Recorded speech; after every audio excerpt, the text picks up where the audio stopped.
दोबारा से देखते हैं एक बार स्पेसिंग मेथड। ये क्या होता है, टेम्परेरी मेथड होते हैं। इसमें पहला पढ़ रहे हैं बैरियर मेथड, जिसमें आता है फिजिकल मेथड। ये 3 प्रकार के होते हैं, कॉन्डोम होता है, डायफ्राम होता है और वेजाइनल स्पंज होती है। कॉन्डोम जो होते हैं लेटेक्स रबड़ के बने होते हैं। मेल सीमन को क्या करते हैं, वेजाइना में जाने से रोकते हैं। और मेल कंडोम जो होता है वो ज़्यादा यूज़ होता है फीमेल कंडोम के बजाय, क्योंकि ये क्या होते हैं, एक्सपेंसिव होते हैं। इसके बाद पढ़ते हैं डायफ्राम। डायफ्राम जो होते हैं रबड़ और प्लास्टिक के बने हुए होते हैं, वेजाइनल बैरियर होते हैं और सेक्सुअल इंटरकोर्स के पहले इन्हें किया जाता है, यूज़ किया जाता है, लगाया जाता है और उसके बाद में सेक्सुअल इंटरकोर्स के 6 घंटे के बाद में इनको रिमूव किया जाता है। फिर पढ़ते हैं वेजाइनल स्पंज। वेजाइनल स्पंज जो होते हैं स्मॉल मतलब कि स्मॉल पॉलीयूरेथिन के बने होते हैं और इस फोम के स्पंज होते हैं। बेनिफिट अगर देखते हैं, कॉन्डोम का बेनिफिट ये होता है कि ये इजीली अवेलेबल होते हैं, सेफ होते हैं, चीप होते हैं, आसानी से यूज़ किए जा सकते हैं। इनके लिए किसी भी थर्ड पर्सन की आवश्यकता नहीं होती इनको लगाने के लिए, इसलिए क्या होती है, प्राइवेसी मेंटेन रहती है। इसके किसी भी प्रकार का कोई साइड इफेक्ट नहीं होता। ये लाइट वेट के होते हैं, कॉम्पैक्ट होते हैं और डिस्पोजेबल इजीली हो जाते हैं। इससे क्या होता है, सेक्स ट्रांसमिटेड जो डिजीज़ होती है उनसे क्या होती है, बचा जा सकता है, एसटीडी रोग नहीं होते हैं। इसको गलत तरीके से यूज़ करने पे क्या होता है, इंटरकोर्स के दौरान क्या होता है, इसमें टीयर लग जाता है, जिसके कारण क्या होती है, अनवांटेड प्रेगनेंसी मतलब कि हो जाती है। नॉर्मल सहवास में ये इंटरफेयर करते हैं। जो डायफ्राम थे इसके अंदर जो जो जो ये रबड़ और प्लास्टिक के होते हैं, वेजाइनल बैरियर होते हैं और सेक्सुअल इंटरकोर्स से पहले यूज़ किए जाते हैं, लगाए जाते हैं और 6 घंटे के बाद इनको रिमूव किया जाता है, ये पढ़ा हमने। और इनके अंदर जो होते हैं, जो ये डायफ्राम होते हैं, इन्हें स्पर्मिसाइडल जेली के साथ में लगाया जाता है, क्योंकि स्पर्मिसाइडल जो जेली होती है इसमें क्या होते हैं, केमिकल्स होते हैं जो कि क्या करते हैं, स्पर्म को किल कर देते हैं और ओवम से फर्टिलाइज होने से रोकते हैं। इसका किसी भी प्रकार का, इससे क्या होता है, रिस्क नहीं है, कोई मेडिकल कॉन्ट्राइंडिकेशन नहीं है इसके लिए। इसकी हानि ये होती है, इसमें लगाने के लिए एक फिजिशियन या फिर ट्रेंड पर्सन की आवश्यकता होती है इसको इंसर्ट करवाने के लिए वेजाइना के अंदर। अगर ये लॉन्ग टाइम तक इसे आप यूज़ करते हैं, यानी 6 घंटे के बाद में भी आप इसे रिमूव नहीं करते हैं, तो इससे क्या होता है, पेशेंट को इन्फेक्शन होने के चांस उससे रहते हैं, जिससे PID और जो इन्फेक्शन होते हैं वो सब हो जाते हैं। फिर हमने पढ़ा वेजाइनल स्पंज। वेजाइनल स्पंज जो होते हैं पॉली यूरेथिन के बने होते हैं, फोम के स्पंज होते हैं। ये क्या होते हैं, 5 से लेकर 2.5 सेंटीमीटर के होते हैं, यानी कि 5 सेंटीमीटर लंबाई होती है इनकी और 2.5 सेंटीमीटर इनकी चौड़ाई बताई गई है यहाँ पे।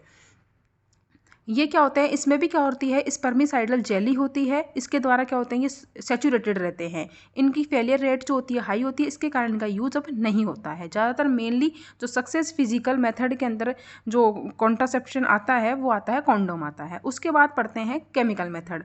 केमिकल मेथड में केमिकल्स यूज किए जाते हैं, यानी कि ज़्यादातर ये अगर यूज़ किए जाते हैं स्पर्मिसाइडल केमिकल यूज़ किए जाते हैं, जिससे क्या होता है, इन केमिकल के द्वारा उस स्पर्म को किल कर दिया जाता है और वेजाइना में एंटर करने से रोका जाता है। सबसे पहला आता है इसमें फोम।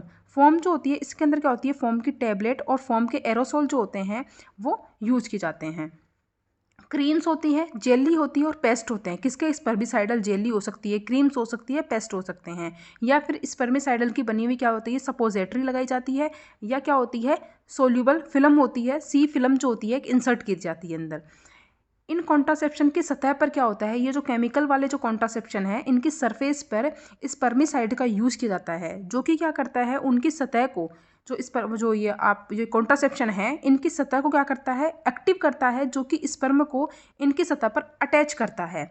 ये स्पर्मिसाइडल जेली जो होती है इनकी सरफेस पर लगा दी जाती है, जो कॉन्ट्रासेप्शन जो होते हैं उनकी सरफेस पर। उससे क्या करता है, ये स्पर्म को अटैच करता है, अटैच करके उस स्पर्म के अंदर, उस सीमन के अंदर ऑक्सीजन की कमी कर देगा। उस ऑक्सीजन की कमी के कारण क्या होगा, स्पर्म जो होगा वो किल हो जाएगा। ये इसकी मेथड बता रखा है, प्रोसेस बता रखा है किस तरह से ये वर्क करते हैं।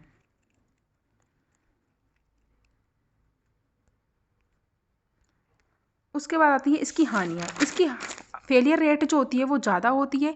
इन्हें क्या होता है, इंटरकोर्स से पहले यूज करते हैं और इनसे क्या होती है, बर्निंग और इरिटेशन होने के चांसेस पेशेंट को रहते हैं। जो भी कंबाइंड, इसमें क्या होता है, केमिकल मेथड को, यानी केमिकल्स यूज करके क्या करते हैं, फिजिकल मेथड को अप्लाई किया जाता है। यानी कि कॉन्डोम आदि जो होते हैं इसके अंदर क्या करते हैं, उसमें स्पर्मिसाइडल जेली वगैरह यूज़ करके, डायफ्राम जो होता है उसमें स्पर्मिसाइडल जेली आदि जो होती हैं वो यूज़ करके, केमिकल्स का प्रयोग करके दोनों को साथ में अगर यूज़ किया जाता है तो उसे क्या करते हैं, कंबाइंड मेथड करते हैं।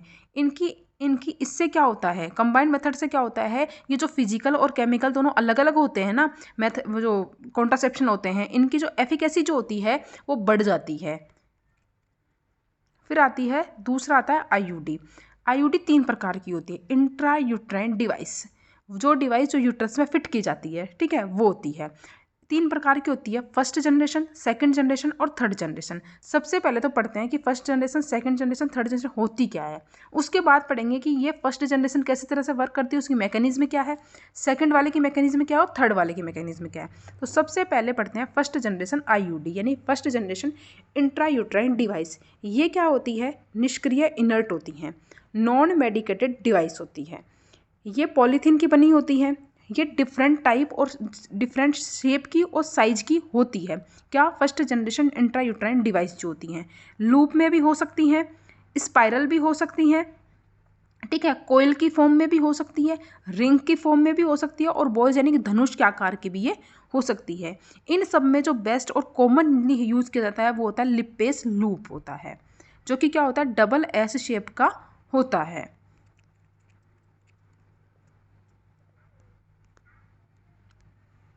सेकंड जनरेशन जो होती है ये क्या होती है, कॉपर की बनी होती है, जिसे कॉपर टी कहते हैं, वो होती है। इसमें क्या होता है, एक इस पर क्या होता है, कॉपर का वायर जो होता है वो रैप्ड किया जाता है, यानी कि लपेट दिया जाता है। जो आईयूडी जो होती है उसके ऊपर कॉपर का वायर लपेट दिया जाता है। क्यों लपेट दिया जाता है, इससे क्या होगा वो पढ़ेंगे मैकेनिज्म में। एग्जाम्पल है, इसमें आती है कॉपर टी 200, टी कॉपर 380, नोवा टी ML यानी कि ML कॉपर 250, ML कॉपर 375, ये आती है इसमें। इसके लाभ ये होते हैं कि इसकी लो एक्सपेल्शन रेट होती है, यानी कि इसकी निकलने की दर, यानी कि बाहर निकलती कम है वुमेन के अंदर, तो निकलने की दर क्या होती है, कम होती है। पेन और ब्लीडिंग जैसे साइड इफेक्ट इसमें कम होते हैं। नल्ली पैरस वुमेन जो होती हैं उनके अंदर ये आसानी से फिट हो सकती है, क्योंकि उनके अंदर जो वेजाइनल कैविटी जो है, वेजाइना जो होती है, उनकी साइज क्या होती है, स्मॉल होती है नल्ली पैरस वुमेन में, इसलिए इजीली फिट हो जाती है। कॉन्ट्रासेप्टिव इफेक्टिवनेस जो होती है इसकी इंक्रीज हो जाती है। इन सब कारणों से क्या होती है, इसकी कॉन्ट्रासेप्टिव जो एफिकेसी जो होती है वो इंक्रीज हो जाती है। जैसे ये क्या होती है, अच्छे कॉन्ट्रासेप्शन की तरफ वर्क करती है। थर्ड जनरेशन के अंदर क्या होती है, ये हार्मोन से युक्त डिवाइस होती है। फर्स्ट जनरेशन में हमने पढ़ा है लूप होते हैं, लूप्स होते हैं, नॉन मेडिकेटेड होती है, पॉलीथीन के बने होते हैं। सेकंड वाले कॉपर के थे, थर्ड वाले हार्मोन के हैं। इसमें हार्मोन जैसे लिवोजेस्ट्रोन है, प्रोजेस्ट्रोन है, ये क्या करते हैं, धीरे धीरे कम कम मात्रा में क्या होते हैं, सीक्रेट होते रहते हैं यूट्रस के अंदर। और क्या करते हैं, इनका प्रयोग लिमिट पीरियड के लिए किया जाता है, जैसे 3 वर्ष के लिए कर लिया, 5 साल के लिए कर लिया, या 10 साल के लिए किया। एक लिमिटेड टाइम तक ही इनका यूज कर सकते हैं। अब पढ़ते हैं मैकेनिज्म या फिर action of IUD. First generation जो नॉन मेडिकेटेड थी, ठीक है, और पॉलीथीन की बनी थी, जिसके हमने लिपेस लूप एक एग्जाम्पल देखा था हमने। अब इससे क्या होता है, यूट्रस के अंदर जब इसे फिट कर देते हैं यूट्रस में, तो यूट्रस में एक फॉरेन बॉडी रिएक्शन होता है, जिससे क्या होता है, यूट्रस की जो एंडोमेट्रियम जो होती है, अब सीधी सी बात है, यूट्रस में फिट करेंगे तो ज़्यादातर अटैच में किसके रहेगी, एंडोमेट्रियम के रहेगी। तो यूट्रस की जो एंडोमेट्रियम होती है उसकी अंदर एंडोमेट्रियम की सेल्यूलर और बायोकेमिकल चेंज जाते हैं। यूट्रस की एंडोमेट्रियम में सेल्यूलर और बायोकेमिकल, यानी कि वहाँ के सीक्रेशन में, उसकी सेल्यूलर में, उसके जो टिश्यू है, इन सब की रचना के अंदर, और इसके जो केमिकल्स, जो हार्मोन है, एंजाइम्स है, इन सब में क्या होता है, चेंजेस आते हैं। जिससे क्या होता है, शुक्राणु की जीवन क्षमता, अगर यहाँ पे स्पर्म आया तो क्या होगा, वो जो एंडोमेट्रियम है वो क्या है, प्रॉपरली रेडी नहीं है, तो शुक्राणु आएगा तो उसके द्वारा निकलने वाले हार्मोन आदि जो होते हैं उसे क्या कर देते हैं, किल कर देते हैं, और उसकी जीवन क्षमता कम हो जाती है। तथा फर्टिलाइजेशन और इम्प्लांटेशन के लिए चांसेस कम हो जाते हैं। अगर मान लो फर्टिलाइज भी हो गया ओवम से जाके स्पर्म, तो उससे क्या होगा, एंडोमेट्रियम हमारी अभी रेडी है ही नहीं, तो वो जो फर्टिलाइज ओवम जो था वो भी क्या होगा, एक्सपेल आउट हो जाएगा, बाहर निकल जाएगा। ठीक है, तो ये थी फर्स्ट जनरेशन आईयूडी, यानी कि नॉन मेडिकेटेड आईयूडी। सेकंड हमारी थी सेकंड जनरेशन आईयूडी, जिसमें हमने कॉपर बोला था, तो मैं इसको कॉपर जनरेशन, कॉपर डिवाइस बोल सकती हूँ ना, कि कॉपर वाली है। तो कॉपर डिवाइस जो कि सेकंड जनरेशन थी, ये कैसे वर्क करती है, कॉपर डिवाइस के अंदर यूट्रस की एंडोमेट्रियम में सेलुलर चेंजेस आते हैं, जिससे क्या होता है यूट्रस के अंदर जो एंजाइम होते हैं वो इफेक्टेड होते हैं। जैसे ही उसके एंडोमेट्रियम में सेलुलर चेंजेस आया तो इसके एंजाइम जो थे यहाँ पर रहने वाले वो इफेक्टेड होंगे और सर्वाइकल म्यूकस को क्या कर देते हैं, बायोकेमिकल कंपोजिशन को प्रभावित होता है और यहाँ से सर्विक्स के द्वारा जो म्यूकस निकलता है, ठीक है, वो क्या होगा, इफेक्टेड होगा। उसका बायोकेमिकल जो कंपोजिशन होगा, जो म्यूकस जो होता है, सर्वाइकल म्यूकस जो होता है वो निकलेगा। जब वो इंटरकोर्स होता है तो उसके दौरान एक म्यूकस का डिस्चार्ज होता है तो उसकी जो होंगी क्या होगी, उसका कंपोजिशन बदल जाएगा। यानी कंपोजिशन ये बदल जाएगा कि उसकी डेंसिटी जो होगी वो बढ़ जाएगी, घनत्व बढ़ जाएगा, जिससे क्या होगा, स्पर्म में एंटर ही नहीं कर पाएगा। तथा कॉपर आयन से, ये जो कॉपर आयन है, यहाँ से कॉपर डिवाइस है, इससे कॉपर के आयन सीक्रेट होंगे। उस कॉपर आयन से क्या होगा, स्पर्म की मोर्टेलिटी, जीवन क्षमता, कैपेसिटेशन ये और सर्वाइवल क्या हो जाएगा, कम हो जाता है। तो इस तरह से कॉपर डिवाइस क्या करती है, वर्क करती है। फिर थर्ड पढ़ते हैं हार्मोन रिलीजिंग डिवाइस, यानी कि थर्ड जनरेशन। थर्ड वाली क्या थी, हार्मोन वाली थी, तो इसे बोलते हैं हार्मोन रिलीजिंग डिवाइस। ये क्या करती है, हार्मोन रिलीजिंग डिवाइस से सर्वाइकल म्यूकस की विस्कोसिटी यानी कि डेंसिटी यानी घनत्व यानी कि गाढ़ा हो जाएगा। जो सर्वाइकल म्यूकस है वो गाढ़ा हो जाएगा, जिससे क्या होगा, स्पर्म में क्या होगा, सर्विक्स में एंटर ही नहीं कर पाएगा। जब गाढ़ा हो जाता है तो एंटर नहीं कर पाएगा, तो उससे एंटर करने से रोकती हैं। यह एंडोमेट्रियम जो होती है उसके अंदर प्रोजेस्टेरोन के हाई लेवल, प्रोजेस्टेरोन का हाई लेवल और एस्ट्रोजन के लो लेवल को मेंटेन रखती है, जिससे क्या होती है, एंडोमेट्रियम इम्प्लांटेशन के लिए अनफेवरेबल होती है।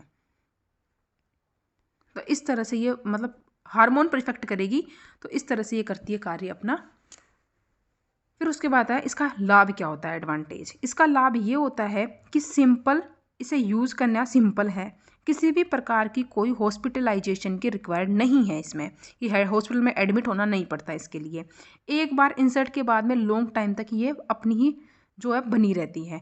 इनएक्सपेंसिव है, सस्ती होती है, ज़्यादा महंगी नहीं होती है। रिवर्सिबल इफेक्ट है कॉन्ट्रासेप्टेंट का, यानी कि इसको हटा लेंगे तो आप पुनः वैसी की वैसी नॉर्मल हो जाएंगी, आप जो हैं वो योग्य हो जाएंगी, पेशेंट जो होगा वो योग्य हो जाएगा क्या करने, प्रेग्नेंट होने के लिए, ठीक है, बेबी कैरी करने के लिए वो योग्य हो जाती है। साइड इफ़ेक्ट जो होते हैं इसमें किसी भी प्रकार के नहीं होते हैं, तो इसमें तो बता दिया साइड इफ़ेक्ट नहीं होते हैं, लेकिन हम पढ़ देंगे साइड इफ़ेक्ट कौन से होते हैं। Side effect and Contra indication of intrauterine device, जब इसे इंसर्ट करवाते हैं वुमेन के अंदर तो ब्लीडिंग होती है, तो ये साइड इफ़ेक्ट हो गया। पेन होता है, इसको जब कैरी करती है वुमेन तो उसके बाद में क्या होता है, लोअर एब्डोमेन में, बैक में और थाई में वुमेन के पेन होता है। पेल्विक इन्फेक्शन होने के चांसेस रहते हैं। यूट्राइन के अंदर यूट्रस में परफोरेशन हो सकता है और एक्टोपिक प्रेगनेंसी हो सकती है, यानी प्रेगनेंसी यूट्रस में नहीं होगी तो क्या होगा, कहीं और हो जाएगी, यानी फेलोपियन ट्यूब में या फिर कहीं भी हो सकती है, तो इसे तो बोलते हैं एक्टोपिक प्रेगनेंसी। अभी पढ़ोगे आप ऑप्स के अंदर तब आएगा। उसके बाद पढ़ते हैं indication of intrauterine device. The ideal intrauterine device जो होते हैं उसके कौन से कैंडिडेट को इसे लगवानी चाहिए, यानी कि कौन कौन से जो औरत महिलाएं हैं वो इसको कैरी कर सकती हैं, इसको लगवा सकती हैं, इसका यूज़ कर सकती हैं। जिसके कम से कम एक बच्चा हो चुका हो उस वुमेन को लगवाना चाहिए, जिसके एक भी बच्चा नहीं है उसको इंट्रायूट्राइन डिवाइस नहीं लगवानी चाहिए।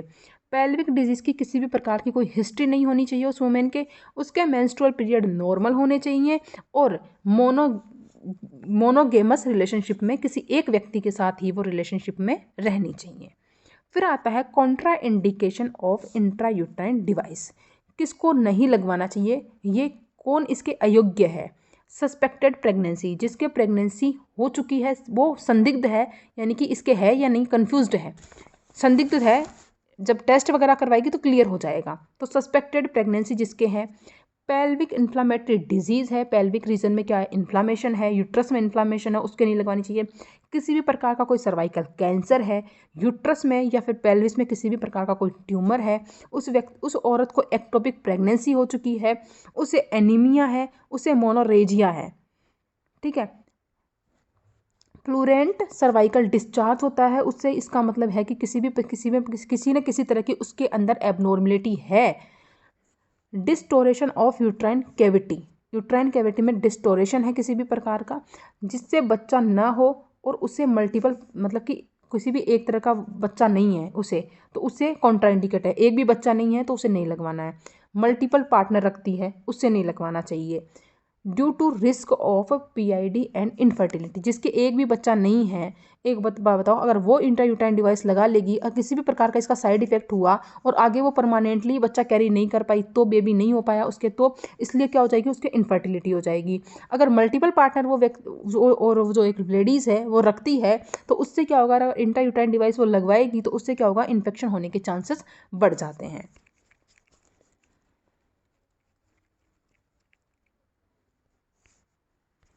उसके बाद बढ़ता है timing of insertion of intrauterine device. वैसे तो यह कभी भी लगाई जा सकती है, लेकिन मेनली ये मेंस्ट्रुअल पीरियड जो होता है उसके दौरान, क्योंकि सर्वाइकल जो होती है वो ओपन रहती है, मतलब कि विस्तारित रहता है ना यूट्रस उस टाइम में, इसके कारण, और मेंस्ट्रुअल के 10 दिन के अंदर अंदर, मेंस्ट्रुअल आया है उसके 10 दिन के अंदर अंदर लगवाना चाहिए, क्योंकि इस समय इंसरेशन जो होता है वो ईजी होता है, क्योंकि सर्वाइकल कैनाल का डायमीटर जो होता है वो ज़्यादा होता है और यूट्रस जो होता है उस समय रिलैक्स्ड रहता है, इसलिए क्या होगी, वो इजीली फिट हो सकती है, इजीली इंसर्ट हो सकती है।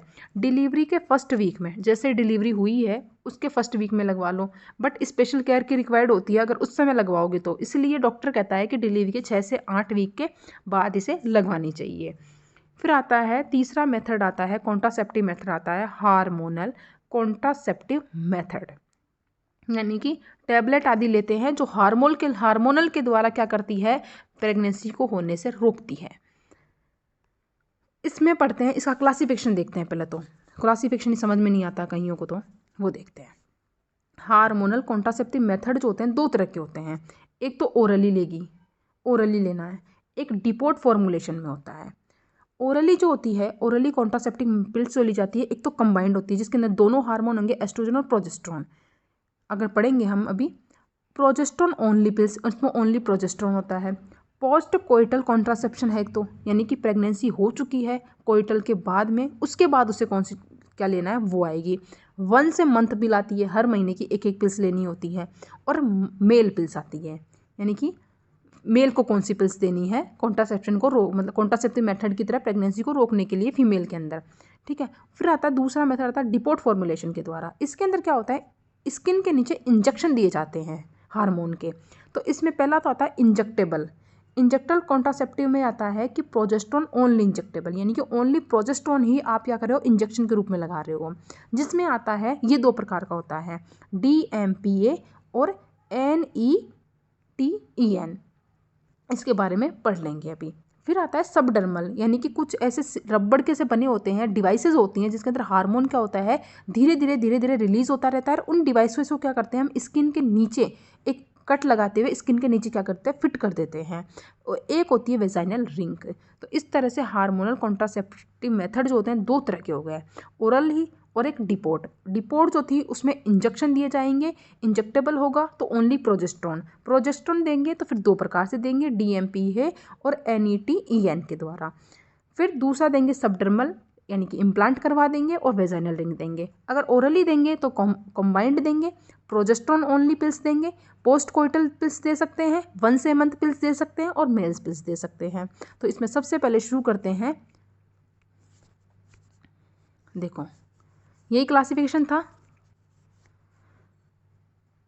हार्मोनल कॉन्ट्रासेप्टिव मेथड में। पहला पढ़ा था हमने ओरल कॉन्ट्रासेप्टिव पिल्स, उसमें पढ़ रहे हैं हम पहला कंबाइंड पिल्स, ठीक है। कंबाइंड पिल्स जो होती है इसमें क्या होती है, एस्ट्रोजन और प्रोजेस्टेरोन, कंबाइंड से नाम इतना कंफर्म है कि 2 आएंगे। तो एस्ट्रोजन और प्रोजेस्टेरोन की बनी हुई क्या होती है, पिल्स होती है, गोलियां होती हैं। ये क्या होती है, वुमेन को ओरली 21 दिन तक लेनी होती है। मेंस्ट्रुअल साइकिल के 5th डे से शुरू की जाती है। मेंस्ट्रुअल साइकिल के 5 दिन हुए, जैसे ही 5वां दिन हुआ तब उसे शुरू करनी है, और 21 दिन तक क्या होनी है, कंटिन्यू लेनी है। और 7 दिन, फिर 21 दिन हो गए, जैसे उसके 5 दिन के बाद में 21 दिन हो गए, 5वें दिन से पहला दिन गिनना है उसका, ठीक है। जैसे ही उसके 21 दिन हो गए उसे स्टॉप कर देनी है, और 7 दिन तक का क्या करना है, ब्रेक लेना है, ठीक है। इतने में क्या होगा, उसका नया मेंस्ट्रुअल पीरियड शुरू हो जाएगा, और जिस दिन मेंस्ट्रुअल शुरू होगा वह नेक्स्ट साइकिल का फर्स्ट डे माना जाएगा। अगला जो नेक्स्ट जो शुरू होगा उससे पहला दिन गिनना है, और 5वें दिन से गिनना है। मतलब कि पहला दिन उसको मान लो जिस दिन मेंस्ट्रुअल साइकिल शुरू हुआ, तो ये पहला, दूसरा, तीसरा, चौथा, ये दिन तो हमें छोड़ देंगे, 5वें दिन से हमें शुरू करना है, ठीक है। 5वें से लेकर 21 दिन तक हमें क्या करना है, इसका लेना है, इसको टैबलेट लेनी है 21 दिन तक। उसके बाद में क्या करना है, 21 दिन के बाद में इसे 7 दिन का गैप लेना है। 7 दिन का गैप लेगी, इतने में क्या होगा, मेंस्ट्रुअल साइकिल आ जाएगा। ताकि ये 7 दिन का गैप इसलिए ताकि हार्मोन का जो लेवल है वो क्या हो जाए, डाउन हो जाए, एस्ट्रोजन प्रोजेस्टेरोन का। जैसे ही एस्ट्रोजन प्रोजेस्टेरोन डाउन हुए उससे क्या होगा, मेंस्ट्रुअल पीरियड आएगा। मेंस्ट्रुअल पीरियड आते ही क्या होगा, इसे फर्स्ट डे हो जाएगा। ये थी कंबाइंड पिल्स। इसके अंदर ले जाती है माला एन और माला डी। एग्जाम्पल इंपॉर्टेंट है, कन्फर्म क्वेश्चन है, इस वाले चैप्टर से क्वेश्चन 10 नंबर का आता है, क्योंकि पार्ट बी है, पार्ट बी पूरा खुद 50 नंबर का आता है, तो 50 नंबर में 10 नंबर का क्वेश्चन तो यहीं से आता है। प्रोजेस्टेरोन ओनली पिल्स यानी कि पीओडी या फिर मिनी पिल्स कह दो या माइक्रो पिल कह दो इसे। इसमें ओनली प्रोजेस्टेरोन होता है। इस प्रोजेस्टेरोन ओनली होता है, उसमें क्या होता है, प्रोजेस्टेरोन में भी क्या हो सकता है, नोरेथिस्टिरोन या फिर लिवोनोजेस्ट्रोल हो सकता है। जिन औरतों को ये दी जाती है उन्हें, जिन्हें कार्डियोवैस्कुलर डिजीज हो तथा जिन्हें कॉम्बाइंड पिल कॉन्ट्राइंडिकेटेड हो, वो वुमेन जिनको ये वाली पिल्स हम नहीं दे सकते और जिनको किसी भी प्रकार की हार्ट की डिजीज़ है, कार्डियोवैस्कुलर डिजीज़ है, ये प्रोजेस्टेरोन ओनली पिल्स उन्हीं वुमेन को दी जाती है। और ज़्यादातर ये ओल्डर वुमेन, जो बूढ़ी औरतें होती हैं, उनको दी जाती हैं। फिर आता है पोस्ट कोइटल कॉन्ट्रासेप्शन या फिर मॉर्निंग आफ्टर कॉन्ट्रासेप्शन। इसमें अनप्रोटेक्टेड सेक्स के 48 आवर के अंदर अंदर क्या होती है, टैबलेट लेनी होती है। इसमें क्या होता है, कंबाइंड पिल्ड, ये जो होती है ना कंबाइंड पिल, इसी की डबल डोज दी जाती है। यानी कि इसी की कंबाइंड पिल को 2 बार दिया जाता है, हर 12-12 घंटे के अंतराल पे। 12 घंटे यानी आज सुबह 12 घंटे, आज सुबह दी, 12 घंटे हुए उसके बाद में वापस दे दी, तो 2 डोज हो गई कंबाइंड पिल की। तो ये कंबाइंड पिल की ही 2 डोज दी जाती है, 12-12 घंटे के अंतराल पर दी जाती है। ठीक है। उसके बाद आता है 1 मंथ पिल, लॉन्ग एक्टिंग पिल। अभी ये जो है इसका एक्सपेरिमेंट चल रहा है, ये एक्सपेरिमेंट फेज में है, और मेन पिल भी जो है वो एक्सपेरिमेंटल फेज में है। तो ये 3 है, वो याद कर लेना।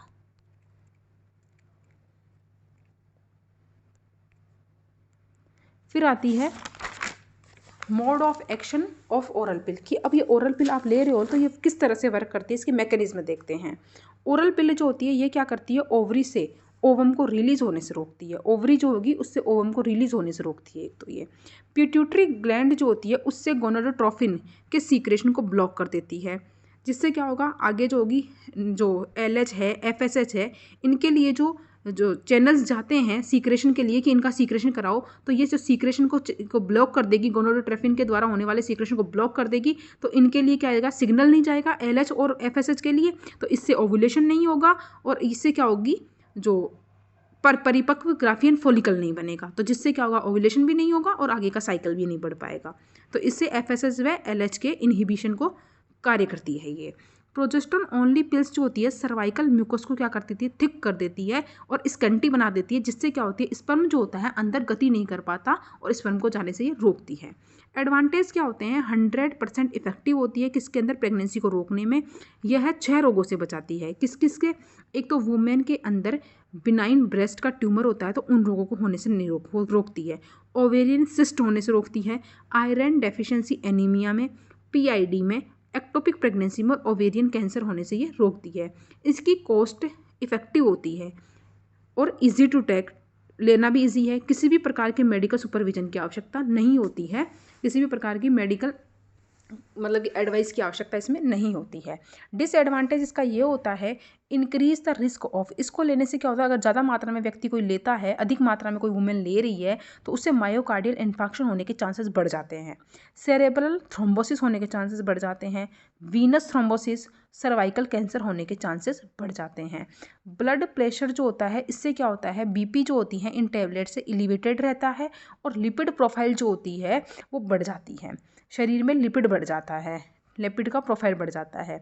लैक्टेशन के दौरान क्या होती है, अगर वुमेन लैक्टेशन के दौरान इनका यूज़ करती है तो मिल्क जो आता है उसके स्तनों में उसकी कमी हो जाती है, क्वांटिटी ऑफ मिल्क की कम हो जाएगा, डिक्रीज हो जाएगा। इससे क्या होगी, ब्रेस्ट में टेंडरनेस रहती है, उसका वेट बढ़ जाता है वुमेन का। ब्लीडिंग क्या होती है, डिस्टर्बेंस रहती है मेंस्ट्रुअल पीरियड के दौरान, या तो कम होगी या एक्सेसिव ब्लीडिंग होती है इन टैबलेट के यूज़ करने के बाद में। अब हमने हार्मोनल कॉन्ट्रासेप्टिव मेथड चल रहे थे, जिसमें पहला था ओरल कॉन्ट्रासेप्टिव पिल्स, दूसरा था डिपोर्ट फॉर्मुलेशन। डिपोर्ट फॉर्मुलेशन मैंने बताया था 3 प्रकार का होता है, इंजेक्टेबल कॉन्ट्रासेप्टिव मेथड और सबडर्मल और vaginal ring. Injective contraceptive method जो था फिर 2 प्रकार का था, फर्दर 2 प्रकार का डिवाइड किया था। कितना था? 2 प्रकार का था, उसमें मैंने एक तो लिखना ही भूल गई मैं। प्रोजेस्टेरोन ओनली इंजेक्टेबल था, एक कंबाइंड इंजेक्टेबल था, उसमें मैं सही कर दूंगी। प्रोजेस्टेरोन भी था, अब जो थे ना वो इंजेक्टेबल फर्दर 2 प्रकार का है, progesterone only injectable, combined injectable. फिर प्रोजेस्टेरोन ओनली इंजेक्टेबल जो था वो 2 प्रकार का था, और ओनली कंबाइंड इंजेक्टेबल था वो एक ही प्रकार का है, उसका किसी प्रकार का कोई प्रकार नहीं है। अब पढ़ते हैं प्रोजेस्टेरोन ओनली इंजेक्टेबल, जिसमें पहला पढ़ते हैं DMPA, यानी कि डिपोर्ट मेड्रोक्सी प्रोजेस्टेरोन एसीटेट। इसके अंदर क्या होता है, एक IM का इंजेक्शन दिया जाता है, प्रोजेस्टेरोन का इंजेक्शन दिया जाता है IM। कितनी मात्रा में? 150 mg, 150 mg का एक IM इंजेक्शन दिया जाता है, और हर 3 महीने के अंतराल पे दिया जाता है वुमेन के अंदर। स्टैंडर्ड डोज होती है इसकी।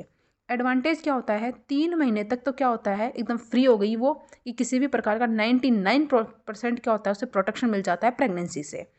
ओव्यूलेशन को होने से ये रोकती है। करती क्या काम है, प्रोजेस्टेरोन क्या काम करता है, ओव्यूलेशन होने नहीं देगा। सेफ होती है, एकदम सेफ मेथड है, इफेक्टिव मेथड है, और एक्सेप्टेबल मेथड है, लोगों के द्वारा अपनाया भी जा रहा है और अपना सकती हैं। इससे क्या होगा, लैक्टेशन पर किसी भी प्रकार का कोई प्रभाव नहीं पड़ता है। कार्डियोवैस्कुलर और ब्रेस्ट कैंसर का भी किसी प्रकार का कोई रिस्क नहीं रहता कि इससे क्या होता है, या तो कार्डियक डिजीज हो जाएगी या ब्रेस्ट कैंसर, ऐसा नहीं है, ये सेफ है।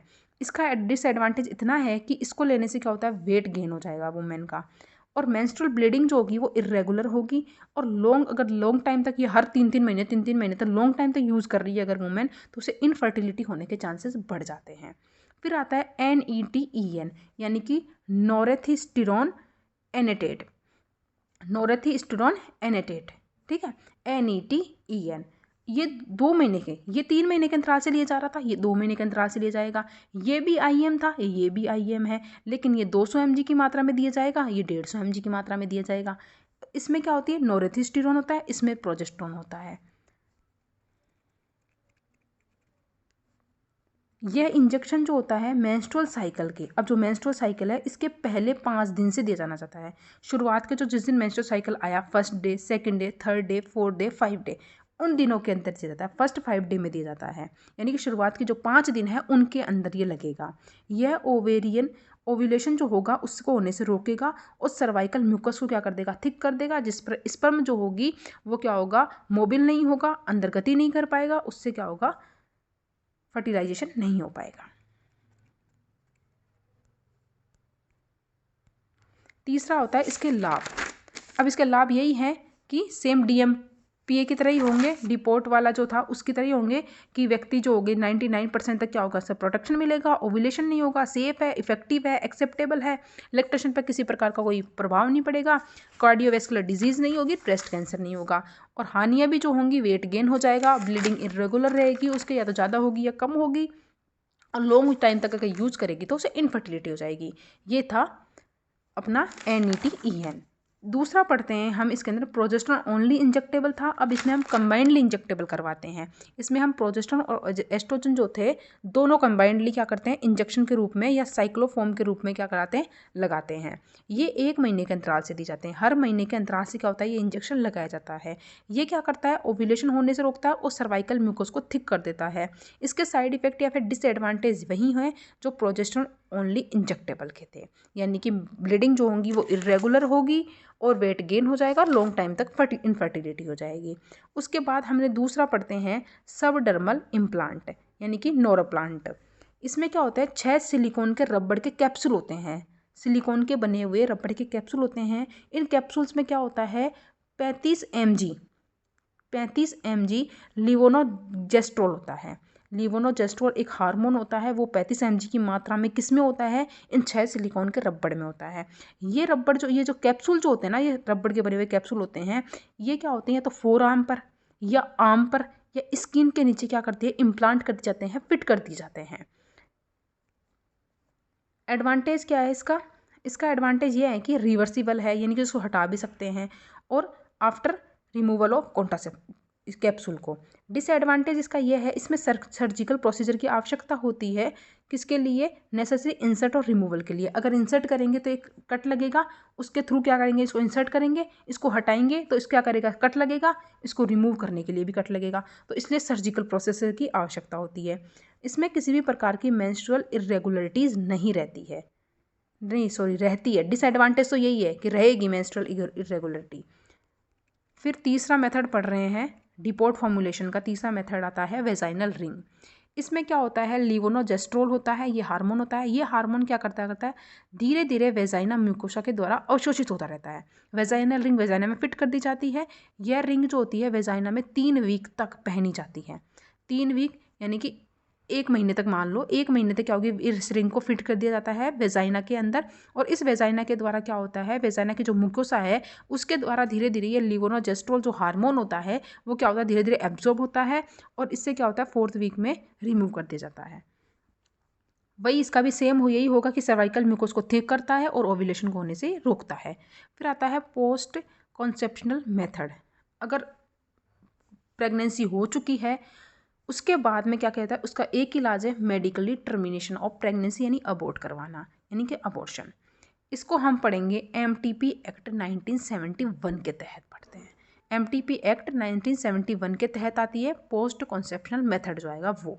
फिर उसके बाद 5वां मेथड आता है मिससेलेनियस, जिसके अंदर पहला आता है एब्सटिनेंस, यानी कि संयम करना, यानी कि वेट करो सेफ पीरियड का। सेफ पीरियड जब आएगा तभी आपको क्या करना है, इंटरकोर्स करना है। दूसरा आता है कोइटस इंटरप्टस। कोइटस इंटरप्टस का मतलब होता है इसमें इजेकुलेशन से पूर्व, जैसे ही मेल का इजेकुलेशन हो उससे जस्ट पूर्व क्या करता है, मेल क्या करता है, विड्रॉल कर देता है, उसका सीमन का बाहर निकाल देता है। इससे में क्या होता है, ये वेजाइना में सीमन को जाने से रोकता है। इम्प्रैक्टिकल मेथड है जिसमें दोनों क्या पार्टनर को क्या होती है, एंजाइटी हो सकती है, और फेलियर रेट भी क्या होती है इसकी ज़्यादा होती है। इसमें क्या होती है, अनवांटेड प्रेगनेंसी होने के चांसेस ज़्यादा रहते हैं। तीसरा होता है सेफ पीरियड, या फिर रिदम मेथड, या फिर कैलेंडर मेथड, यानी कि सेफ पीरियड का वेट करो। इस पीरियड में क्या होता है, इंटरकोर्स करने से प्रेगनेंसी नहीं होती है, क्योंकि इस समय क्या होती है, ओव्यूलेशन का पीरियड जो होता है वो निकल जाता है, यानी कि 18-19 दिन तक रहता है। 19 दिन के बाद में जो सेफ पीरियड ही माना जाता है। मेंस्ट्रुअल साइकिल के पहले 18 दिन जो होते हैं वो रिस्क पीरियड रहता है, और उसके बाद जो रहता है वो सेफ पीरियड रहता है। इसमें जो फेलियर रेट रहती है वो 9 से 10% रहती है failure rate. Natural family planning method, इसमें क्या होता है कि सेम कैलेंडर मेथड जैसा ही होता है, लेकिन इसमें क्या होता है, वुमेन जो होती है वो स्वयं पता लगाती है। जैसे गांव में पहले ये तो नहीं होता था कि दिन गिन के तो रखती नहीं थी, कैलेंडर मेथड तो होता नहीं था। इसमें क्या करती है, अपने ओव्यूलेशन का पता एक वुमेन खुद लगाती है, उसके अंदर होने वाले बॉडी चेंजेस के द्वारा, अपने बॉडी साइन के द्वारा और सिम्टम से लगाती है। प्रेगनेंसी से बचने के लिए रिस्क या फर्टाइल पीरियड में सेक्स से बचना चाहिए। अगर प्रेगनेंसी से नहीं करवाना है तो रिस्क और जो फर्टाइल पीरियड होता है उसमें इंटरकोर्स नहीं करना चाहिए, सेक्स नहीं करना चाहिए। अब जो वुमेन जो है वो पता लगा रही है अपने साइन और सिम्टम के द्वारा, तो सबसे पहले वो पता लगाएगी अपनी बॉडी के टेम्परेचर के द्वारा, बेसल बॉडी टेम्परेचर मेथड के द्वारा। इसमें क्या होता है, ओव्यूलेटिंग मदर में बॉडी टेम्परेचर 0.3 से 0.5 डिग्री सेल्सियस तक बढ़ जाता है।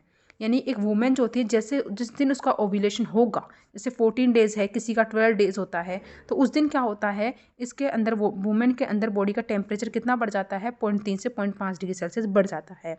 और ओव्यूलेशन के 3 दिन बाद इंटरकोर्स करना सेफ होता है। अगर 12वें दिन हुआ है तो 12, 13, 14, 15वें दिन करना सेफ है, इनका ये कहना है। सर्वाइकल म्यूकस मेथड या ओव्यूलेशन मेथड, ओव्यूलेशन के दौरान जो सर्वाइकल म्यूकस जो होता है, वुमेन को पता चल जाता है कि जिस दिन ओव्यूलेशन होगा उस दिन जो उसका सर्वाइकल म्यूकस होगा वो वाटरी आता है, क्लियर होता है, स्मूथ होता है, स्लिपरी होता है और प्रोफ्यूज होता है। ओव्यूलेशन के बाद का जो म्यूकस होता है, जैसे ओव्यूलेशन हुए 3-4 दिन हो गए, 4-5 दिन के बाद में क्या होता है, वो थिक हो जाएगा और उसका अमाउंट जो होगा वो कम हो जाएगा। फिर आता है सिम्टोथेरेमिक मेथड। सिम्टोथेरेमिक मेथड जो होता है, इसमें क्या होता है, कॉम्बिनेशन ऑफ सर्वाइकल म्यूकस से भी पता करती है वुमेन, और कैलेंडर मेथड के द्वारा भी पता करती है, और टेम्परेचर के द्वारा मेथड करती है। अगर ये सारे तरीके एक साथ करती है, एक साथ इनका द्वारा पता करके क्या करती है, वो इंटरकोर्स करती है तो उसे बोलते हैं सिम्प्टोथेरेमिक मेथड कहते हैं। एक आता है ब्रेस्ट फीडिंग।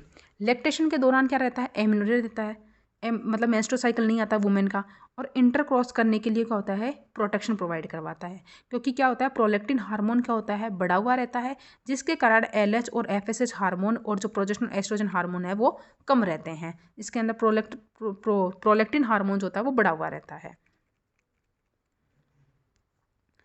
20 से 30% वुमेन में मेंस्ट्रुअल साइकिल जो होता है डिलीवरी के 5 से 6 महीने के बाद आता है। जिस दिन डिलीवरी हुई है उसके बाद में 5 से 6 महीने तक बाद आता है। तो ये 5 से 6 महीने का जो पीरियड होता है वो सेफ पीरियड होता है उनके लिए।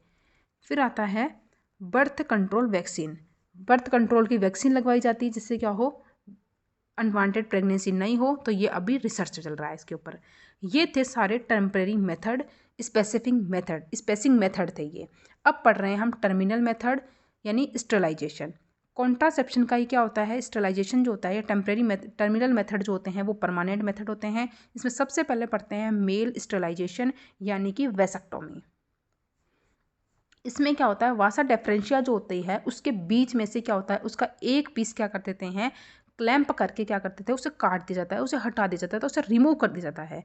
उसके बाद क्या करते हैं, उस वासा डिफरेंशिया जो थी उसको क्या करते थे, यहाँ से पकड़ा, उसके बाद में इसको काटा, तो उसके बाद में इसके दोनों सिरों को क्या करते थे, बांध दिया जाता है, लाइगेट कर दिया जाता है, और दूर दूर स्थित करके इनको बॉडी में वापस से फिट कर दिया जाता है। ये आप पढ़ेंगे गायनी के अंदर, पढ़ चुके होंगे अब तक तो इन्हें क्या करते हैं, लाइगेट करके पुनः अपनी पोजीशन में स्थापित कर दिया जाता है, जिससे क्या होंगे, इसके तो दोनों कट एंड है वो दूर दूर स्थित होंगे, और रोगी को बताया जाता है कि ऑपरेशन के तुरंत बाद वह स्टेराइल नहीं है। यानी कि ऑपरेशन के बाद में भी उसकी जो एपिडिडाइमिस है, इन सब के अंदर भी तो क्या होता है, स्पर्म रहता ही है, जो पेनिस होता है, इस सब के मार्ग के अंदर क्या रहता है, इन सब का जो वे है उसके अंदर जो स्पर्म रहता है वो तो बाहर आएगा ही। तो ऑपरेशन के तुरंत बाद एक मेन जो होता है कभी भी स्टेराइल नहीं होता है। उत्पन्न या प्रोड्यूस स्पर्म को फेगोसाइटिस के द्वारा नष्ट किया जाता है। अब इसका मतलब ये थोड़ी है आपने आगे का रास्ता ब्लॉक कर दिया तो यहाँ पे स्पर्म का उत्पन्न होना कैंसिल हो जाए, बंद हो जाएगा, ऐसा नहीं है। उत्पन्न तो होंगे, स्पर्म जनरेट तो होंगे, प्रोड्यूस भी होंगे, लेकिन यहाँ पर जो कलेक्ट हो जाएंगे उनको फेगोसाइटिस प्रोसेस के द्वारा क्या कर दिया जाएगा, नष्ट कर दिया जाएगा। क्लास डिस्कनेक्ट होने वाली है क्योंकि टाइम हो चुका है, वापस ज्वाइन करना पड़ेगा। एडवांटेज पढ़ते हैं। स्पर्म प्रोडक्शन और hormone output is not effective, इसलिए सेक्सुअल विगर को प्रभावित नहीं करता। यानी कि यौन शक्ति जो होती है उसको ये प्रभावित नहीं करता, क्योंकि स्पर्म का प्रोडक्शन भी लगातार हो रहा है और हार्मोन जो हो रहा है वो भी बैलेंस वैसा का वैसा होता है एक मेल के अंदर।